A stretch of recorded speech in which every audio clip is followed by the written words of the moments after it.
قالوا کلمۃ الکفر وکفروا بعد اسلامہم وَهَمُّوا بِمَا لَمْ يَنَالُوا۔ اب یہاں پر اگر دقت کی جائے کہ سورہ توبہ کی آیت نمبر 74، یہ موضوع یعنی آپ کو جب آپ تبوک سے واپس آ رہے تھے تو آپ کو قتل کرنے کی کوشش کی، اس کا ذکر قرآن مجید میں بھی ہوا۔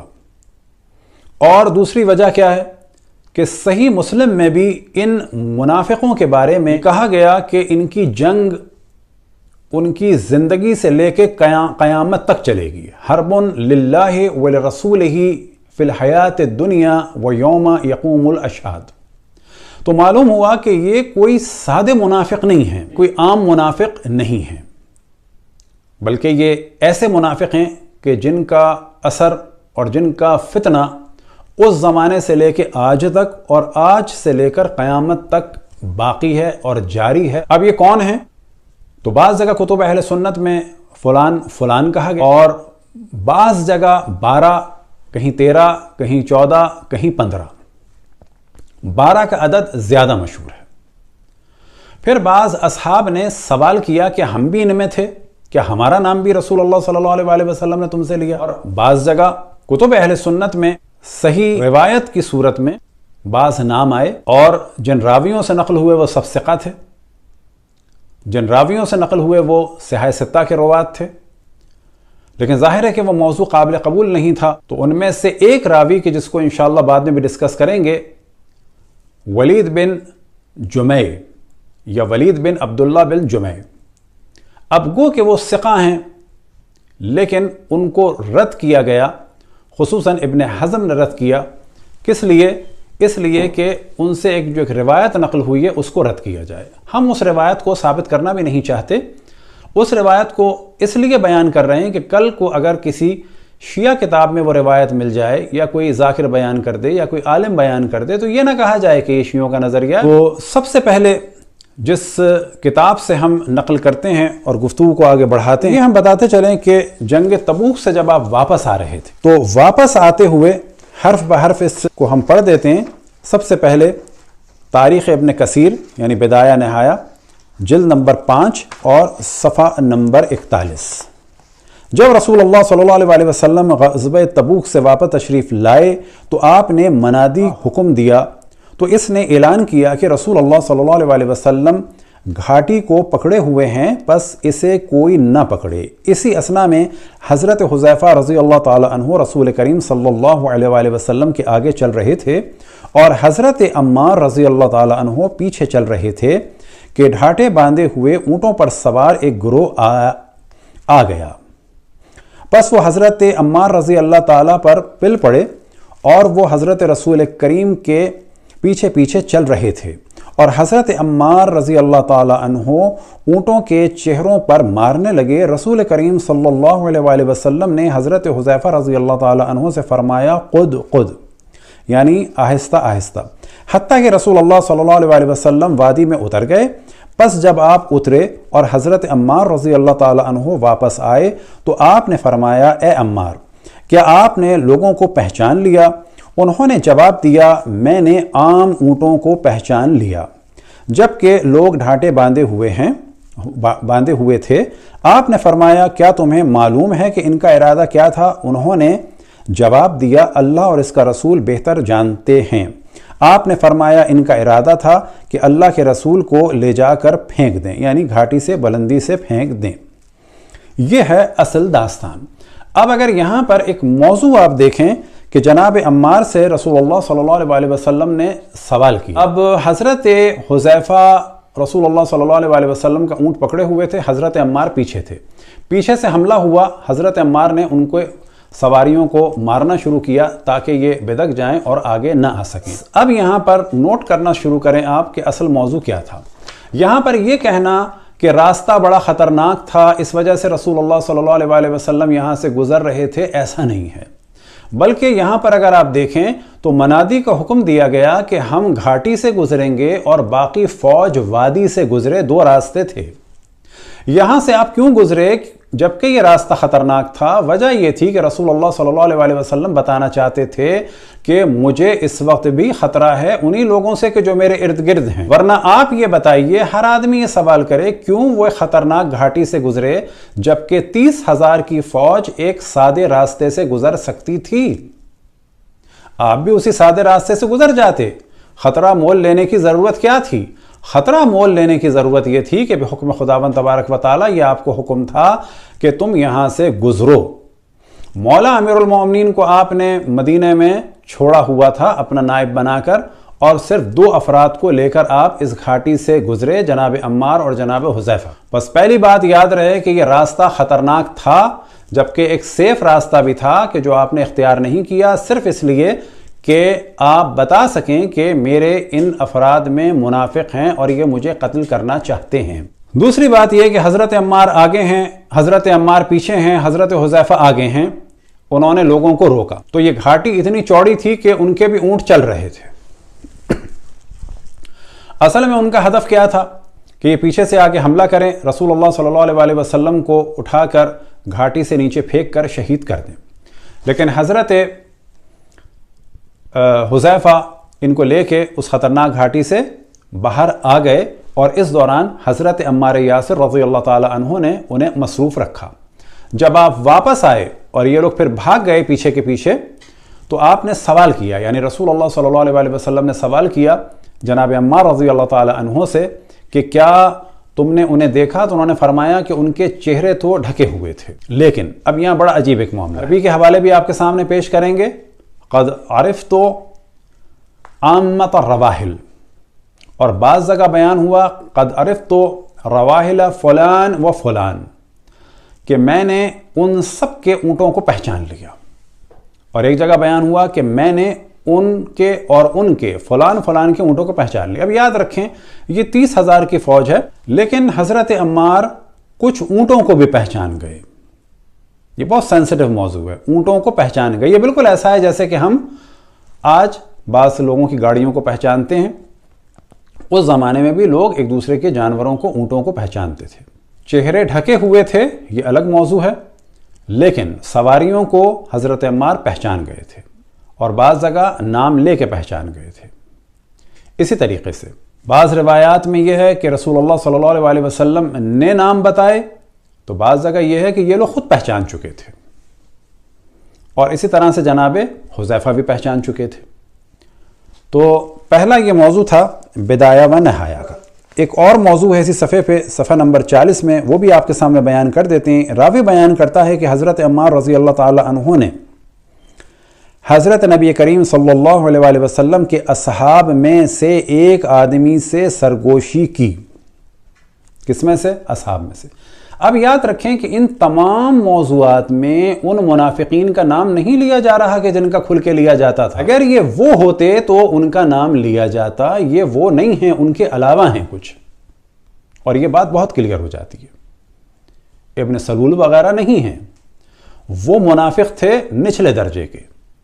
یہ وہ منافق ہیں کہ جن کا ذکر سورہ توبہ میں ہوا، وَمِمَّنْ حَوْلَكُمْ مِنَ الْأَعْرَابِ مُنَافِقُونَ، کہ اے میرے حبیب تمہارے ارد گرد جو بدو ہیں ان میں منافق ہیں۔ وَمِنْ أَهْلِ الْمَدِينَةِ مَرَضُوا عَلَى النِّفَاقِ، اور اہل مدینہ میں سے ایسے ہیں کہ جو نفاق میں شدید ہیں۔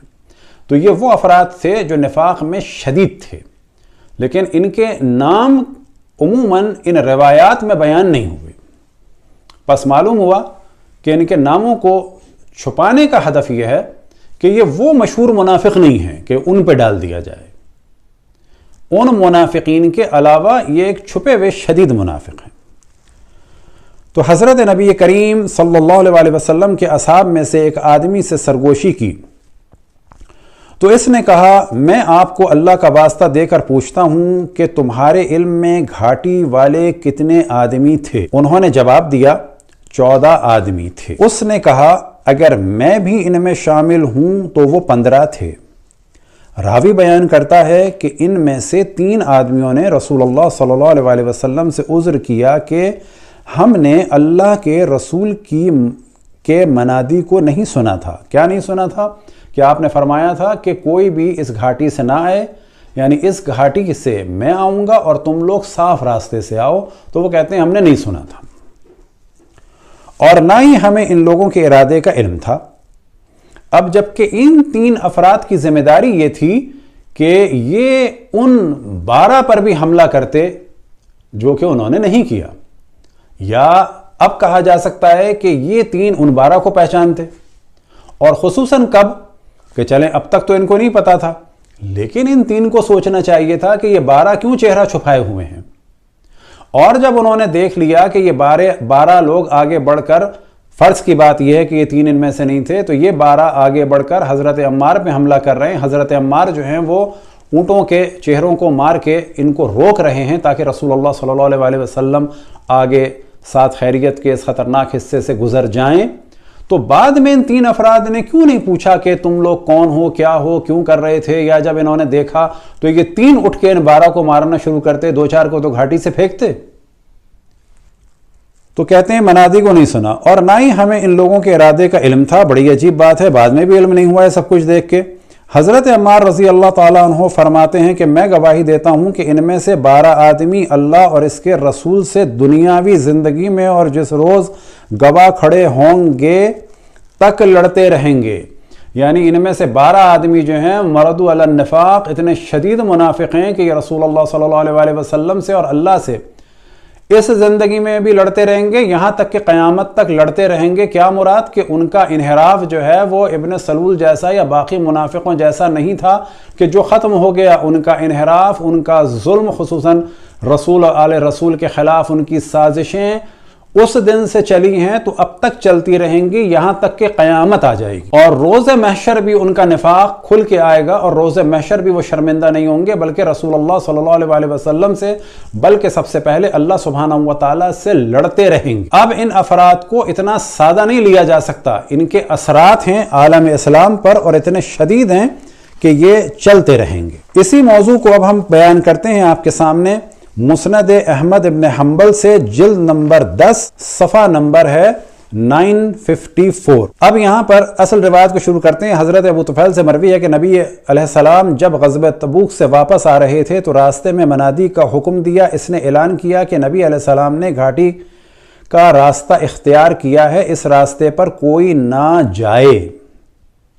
نبی علیہ السلام کے آگے حضرت حذیفہ اور پیچھے حضرت عمار تھے کہ اچانک کچھ سواریوں پر ڈھانٹا باندھے ہوئے لوگوں کا ایک گروہ سامنے آ گیا جنہوں نے حضرت عمار کو گھیر لیا۔ اب ظاہر سی بات ہے کہ حضرت عمار کیونکہ پیچھے تھے، یعنی پیچھے سے آ گئے، آ گیا سامنے سے مراد یہ کہ نمودار ہوئے گئی سے۔ حضرت عمار پیچھے تھے، وہ ان سواریوں کے چہروں پر مارنے لگے۔ نبی علیہ السلام نے خطرے کا احساس ہوتے ہی حضرت حذیفہ سے سواری روکنے کے لیے کہا اور نیچے اتر آئے، اور پھر نبی اس گھاٹی سے اترنے لگے۔ اسی دوران حضرت عمار بھی واپس آئے۔ نبی علیہ السلام نے ان سے پوچھا، عمار کیا تم ان لوگوں کو پہچان سکے ہو؟ انہوں نے عرض کیا، اکثر سواریوں کو تو میں پہچان لیا ہوں۔ یہ ترجمہ ہے قد عرفت عامۃ الرواحل، یعنی عموماً میں ان کو پہچان چکا ہوں۔ لیکن لوگوں نے اپنے چہروں پر ڈھانٹے باندھے ہوئے تھے۔ نبی علیہ السلام نے فرمایا کہ کیا تمہیں ان کا ارادہ معلوم ہے؟ انہوں نے عرض کیا کہ اللہ اور اس کے رسول ہی بہتر جانتے ہیں۔ نبی علیہ السلام نے فرمایا ان کا ارادہ یہ تھا کہ وہ نبی کو لے جائیں اور اوپر سے نیچے ڈھکیل دیں۔ پھر حضرت عمار نے نبی کے ایک صحابی کو سخت سست کہا کہ میں آپ کو اللہ کی قسم دے کر پوچھتا ہوں، کیا آپ کو معلوم ہے کہ اس گھاٹی میں کتنے آدمی تھے؟ اس نے کہا 14۔ یہ وہی پوری پچھلی والی روایت ہے کہ جو پہلے بھی آپ کے سامنے پڑھی۔ اب یہاں پر واقعہ یہاں پہ ختم نہیں ہوتا۔ ولید کہتے ہیں کہ حضرت ابو طفیل نے اسی غزوے سے متعلق بتایا کہ نبی نے جب پانی کی قلت کا علم ہوا تو لوگوں سے فرمایا تھا، اور منادی نے یہ اعلان کیا تھا کہ نبی سے پہلے کوئی شخص پانی پر نہ جائے، لیکن نبی علیہ السلام جب وہاں پہنچے تو کچھ لوگوں کو وہاں موجود پایا جو ان سے پہلے وہاں پہنچ گئے تھے۔ اس دن نبی نے انہیں لعنت ملامت کی۔ اب معلوم ہوا کہ غزوہ تبوک کہ واپسی میں ایک واقعہ تو ہوا کہ جس میں کم از کم 12 ورنہ 13 یا 14 یا 15 منافق تھے جو آپ کو شہید کرنا چاہتے تھے، اور جب دوبارہ منادی دی گئی، کیونکہ پانی کی قلت تھی، ایک پتھر سے، ایک پہاڑی کے ایک حصے سے تھوڑا سا پانی نکلتا تھا کہ جو صرف 2-3 افراد پی سکتے تھے، رسول اللہ صلی اللہ علیہ وسلم نے منع فرمایا تھا کوئی وہاں پر پہلے نہ پہنچے، پھر آپ نے وہاں جا کے معجزہ دکھایا اور پانی نکلا۔ اب یہ ایک امتحان تھا گھاٹی سے گزرنا تاکہ لوگوں کو پتا چلے کہ ارد گرد منافق موجود ہیں، پھر آپ نے پانی کا اعلان کیا۔ یہ بالکل وہی والا موضوع تھا جیسے کہ بنی اسرائیل سے کہا گیا تھا کہ کوئی بھی پانی نہ پیے، جیسے کہ بنی اسرائیل سے کہا گیا تھا کہ ہفتے کے دن مچھلی کا شکار نہ کریں۔ یہ امتحان تھے انبیاء کی جانب سے، بالکل ایسے ہی رسول اللہ صلی اللہ علیہ وسلم نے واضح ارشاد فرمایا تھا کہ کوئی بھی پہلے وہاں پر نہ پہنچے اور پانی نہ پیے، لیکن اس کے بعد بھی کچھ لوگ وہاں پہنچ گئے کہ جو بعض روایات آپ کے سامنے بیان کریں گے کہ وہاں پر بھی یہی کہا گیا کہ فلان و فلان و فلان وہاں پر پہنچ گئے، لیکن رسول اللہ صلی اللہ علیہ وسلم نے ان پر لعنت بھیجی۔ اب آپ کے سامنے مسند احمد ابن حنبل جلد نمبر 17 اور حدیث نمبر 23672، اور اسی حدیث کے لیے نیچے لکھا ہوا ہے اسنادہ صحیح۔ اسی موضوع کو اب دیکھتے ہیں کہ صحیح مسلم میں کس طرح سے بیان کیا گیا ہے۔ صحیح مسلم ترجمہ علامہ وحید الزمان صاحب جلد نمبر 6 اور صفحہ نمبر 348۔ قیس سے روایت ہے، میں نے عمار یاسر سے پوچھا، عمار بن یاسر جنگ صفین میں حضرت علی کی طرف تھے۔ اب یہ ہے بریکٹ میں، یہ ذہن میں رہے کہ رسول اللہ صلی اللہ علیہ وسلم ارشاد فرما چکے تھے معاویہ اور اس کے طرفداروں کے بارے میں، اور جناب عمار کو بشارت دی تھی تقتلک فیۃ باغیۃ، کہ اے عمار تمہیں ایک باغی گروہ قتل کرے گا، تم جنت کی جانب بلا رہے ہو کہ وہ تمہیں جہنم کی جانب بلا رہا ہوگا۔ ترجمہ کرنے والے بھی اس چیز کو بہت واضح لکھ رہے ہیں، عمار بن یاسر جنگ صفین میں حضرت علی کی طرف تھے۔ اب سوال کیا ہے جناب قیس کا؟ قیس سے روایت ہے کہ میں نے عمار بن یاسر سے پوچھا، تم نے جو حضرت علی کے مقدمے میں یعنی ان کا ساتھ دیا، لڑے معاویہ سے، یہ تمہاری رائے ہے یا تم سے رسول اللہ نے اس بات میں کچھ فرمایا تھا؟ عمار نے کہا رسول اللہ صلی اللہ علیہ وسلم نے ہم سے کوئی بات ایسی نہیں فرمائی جو عام لوگوں سے نہ فرمائی ہو۔ اب یہ بات کون سی ہو سکتی ہے؟ اہل بیت کے فضائل عام لوگوں کے سامنے بھی بیان کیے، جناب عمار سے بھی بیان کیے، اسی وجہ سے جناب عمار نے معاویہ کے مقابلے میں مولا امیر المومنین کا ساتھ دیا۔ رسول اللہ صلی اللہ علیہ وسلم تمام مسلمانوں سے کہہ چکے تھے، یا علی لا یحبک الا مؤمن ولا یبغضک الا منافق، کہ اے علی تم سے کوئی بغض نہیں رکھ سکتا، بغض کا تعلق دل سے ہے، جنگ اور لعنت ملامت تو قطعاً منافق بنا دیتی ہے۔ اے علی تم سے کوئی بغض نہیں رکھ سکتا مگر یہ کہ وہ منافق ہو، اور کوئی محبت نہیں کر سکتا مگر یہ کہ مومن ہو۔ یہ پتا تھا جناب عمار کو، آپ نے یہی فرمایا کہ ہم سے کوئی ایسی بات خاص نہیں کہی جو اوروں سے نہ کہی ہو۔ تمام مسلمانوں سے کہا تھا کہ جو علی کا مخالف ہے وہ منافق ہے، لہذا جناب عمار نے مولا علی کا ساتھ دیا۔ بہت واضح سی بات ہے، لیکن یہاں پر آپ دیکھیں کہ یہ جواب کیا فرماتے ہیں، جناب عمار کیا جواب دیتے ہیں۔ تو سوال کرنے والے نے کیا سوال کیا؟ قیس سے روایت ہے کہ میں نے عمار یاسر سے پوچھا، اب وہ جنگ صفین میں تھے، عمار یاسر جنگ صفین میں حضرت علی کی طرف تھے، تم نے جو حضرت علی کے مقدمے میں یعنی ان کا ساتھ دیا، لڑے معاویہ سے، یہ تمہاری رائے ہے یا تم سے رسول اللہ صلی اللہ علیہ وسلم نے اس باب میں کچھ فرمایا تھا؟ عمار نے کہا رسول اللہ صلی اللہ علیہ وسلم نے ہم سے کوئی بات ایسی نہیں فرمائی جو عام لوگوں سے نہ فرمائی ہو، لیکن حضرت حذیفہ نے مجھ سے بیان کیا کہ رسول اللہ نے فرمایا میرے اصحاب میں 12 منافق ہیں، ان میں سے 8 جنت میں نہ جائیں گے یہاں تک کہ اونٹ سوئی کے ناکے سے گھسے، یعنی اس کا جنت میں جانا محال ہے، اور 8 کو ان میں سے دبیلا سمجھ لے گا، دبیلا پھوڑا یا دمل، اور 4 کے باب میں اسود یہ کہتا ہے جو راوی ہے اس حدیث کا کہ مجھے یاد نہ رہا۔ تو یہاں پر یاد رکھیں کہ 4 کے بارے میں جو اسود خاموش رہے وہ جان کا خطرہ تھا، اور یہ آ جائے گا کہ جناب حذیفہ بھی فرماتے تھے کہ مجھے قتل کر دیا جائے گا اگر میں بتاؤں کہ جو میرے دل میں ہے۔ تو قتل کا خوف تو تھا، جس طرح سے خلافت کے پہلے کینڈیڈیٹ جناب سعد ابن عبادہ کو قتل کر دیا اور کہا گیا کہ ان کو جنہوں نے مار دیا۔ یہاں پر واضح ہوا کہ آپ یہ سمجھ سکتے ہیں کہ سوال ہو رہا ہے جناب عمار سے، اور جناب عمار جنگ صفین میں شہید ہو گئے تھے۔ یہ سوال ہوا ہے جنگ صفین کے دوران، اور وہ جنگ صفین میں مولا امیر المومنین کا ساتھ دینے کے لیے جو دلیل بیان فرما رہے ہیں وہ جناب حذیفہ کی اس روایت کو بیان فرما رہے ہیں کہ انہوں نے فرمایا تھا کہ میرے اصحاب میں سے 12 منافق ہیں۔ تو اس سے پتہ چلا کہ جنگ صفین کے کھلاڑیوں میں سے کچھ کھلاڑی بھی اور جنگ صفین کے بانیوں میں سے کچھ بانیوں کا تعلق اس موضوع سے ضرور نکلتا ہے کہیں نہ کہیں۔ دوسری حدیث ہے صفحہ نمبر 349 پر، اور حدیث نمبر ہے 7037۔ ابو طفیل سے روایت ہے کہ عقبہ کے لوگوں میں سے ایک شخص اور حذیفہ کے درمیان کچھ جھگڑا تھا جیسا لوگوں میں ہوتا ہے۔ اب یہ یاد رکھیں کہ جناب حذیفہ عام لوگوں جیسے نہیں ہیں، عام کوچے بازار کے لوگوں کی طرح سے ان کے جھگڑے نہیں ہوتے تھے کہ اس سے جھگڑا ہو گیا، اس سے جھگڑا ہو گیا، کھایا تو جھگڑا ہو گیا، گرمی لگی تو جھگڑا ہو گیا، پیاس لگی تو جھگڑا ہو گیا، غصہ آیا تو جھگڑا ہو گیا۔